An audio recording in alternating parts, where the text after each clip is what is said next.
Welcome back to my channel.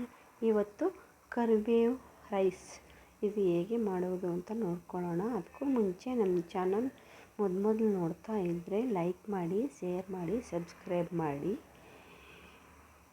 ಈಗ ಹೇಗೆ ಮಾಡೋದು ಅಂತ ನೋಡ್ಕೊಳ್ಳೋಣ. ಬಾಣಲಿಗೆ ಸ್ವಲ್ಪ ಎಣ್ಣೆ ಹಾಕ್ಕೋಬೇಕು.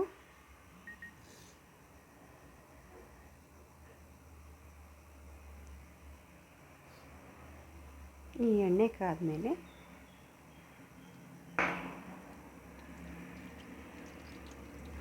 ಅದಕ್ಕೆ ಹಸಿಮೆಣಸಿನಕಾಯಿ,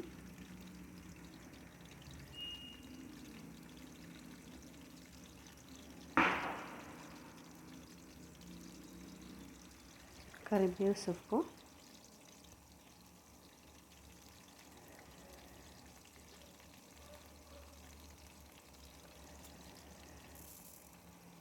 ಒಂದೆರಡು ಸ್ಪೂನು ಕಡಲೆಬೇಳೆ, ಒಂದೆರಡು ಸ್ಪೂನು ಉದ್ದಿನಬೇಳೆ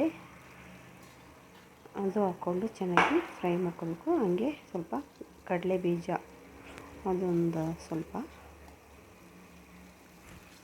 ಇವನ್ನೆಲ್ಲನೂ ಚೆನ್ನಾಗಿ ಲೋ ಫ್ಲೇಮ್ನಲ್ಲಿ ಫ್ರೈ ಮಾಡ್ಕೋಬೇಕು. ಅದು ಗರಿಗರಿಯಾಗಿ ಕ್ರಿಸ್ಪಿಯಾಗಲಿ ಅಂತ. ಹಾಗೆ ಸ್ವಲ್ಪ ಹುಣಸೆಹಣ್ಣು ಅದನ್ನ ಹಾಕ್ಕೋಬೇಕು.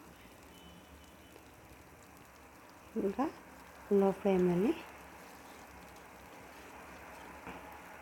ಫ್ರೈ ಮಾಡ್ಕೋಬೇಕು. ಈಗ ಫ್ರೈ ಆಗಿದೆ. ಈಗ ಒಂದು ಜಾರಿಗೆ ಹಾಕ್ಕೊಂಡು ಈಗ ಪೌಡ್ರ್ ಮಾಡ್ಕೋಬೇಕು. ಇದನ್ನ ಈಗ ತರಕಾರಿ ಪೌಡ್ರ್ ಆಗಿದೆ. ಈಗ ಒಂದು ಬಾಣಲೆಗೆ ಎಣ್ಣೆ ಹಾಕ್ಕೊಂಡು, ಎಣ್ಣೆ ಕಾದ್ಮೇಲೆ ಕಡಲೆ ಬೀಜ, ಸಾಸಿವೆ, ಜೀರಿಗೆ ಸ್ವಲ್ಪ, ಇದೆಲ್ಲ ಸಿಡಿದಾದ್ಮೇಲೆ ಸ್ವಲ್ಪ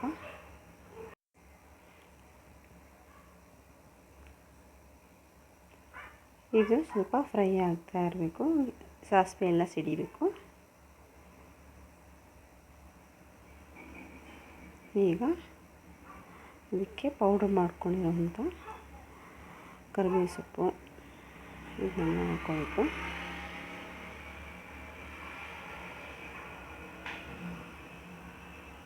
ಸ್ವಲ್ಪ ಉಪ್ಪಿನ ಪುಡಿ ರುಚಿಗೆ ತಕ್ಕಷ್ಟು,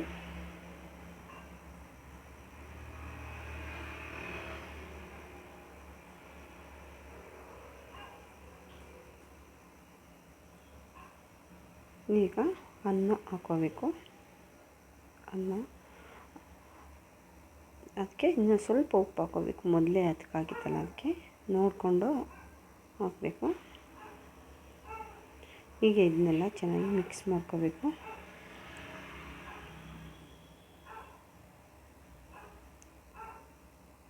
ತುಂಬ ಚೆನ್ನಾಗಿರುತ್ತೆ ಇದಂತೂ. ಒಂದೇ ಥರ ರೈಸ್ ಮಾಡ್ಕೊಂಡು ತಿನ್ನೋದು, ಅದಕ್ಕೆ ಈ ಥರ ಮಾಡಿದ್ರೆ ಡಿಫ್ರೆಂಟಾಗಿರುತ್ತೆ.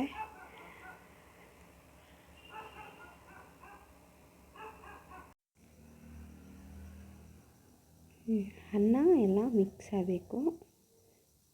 ಈ ಥರ ಚೆನ್ನಾಗಿ ಕ್ಲೀನಾಗಿ ಮಿಕ್ಸ್ ಮಾಡ್ಕೋಬೇಕು. ಇದು ಬೇಗ ಬೇಗ ಅರ್ಜೆಂಟ್ನಲ್ಲಿ ಏನು ಮಾಡೋದು ಅಂತ ಯೋಚನೆ ಮಾಡುವಾಗ 8-10 ನಿಮಿಷದಲ್ಲಿ ಬೇಗ ರೆಡಿ ಮಾಡ್ಕೋಬೋದು. ಇದನ್ನ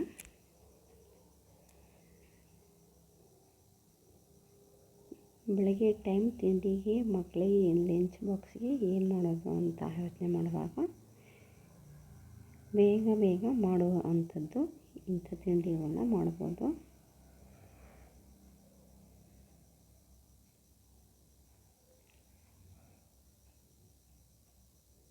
ಈಗ ಎಲ್ಲ ಮಿಕ್ಸ್ ಆಗ್ತಾಯಿದೆ.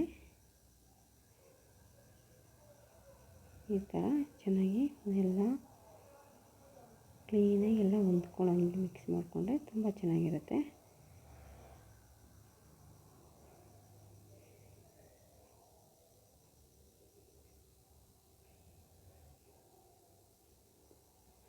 ಈಗ ಕರಿಬೇವು ರೈಸ್ ರೆಡಿಯಾಗಿದೆ.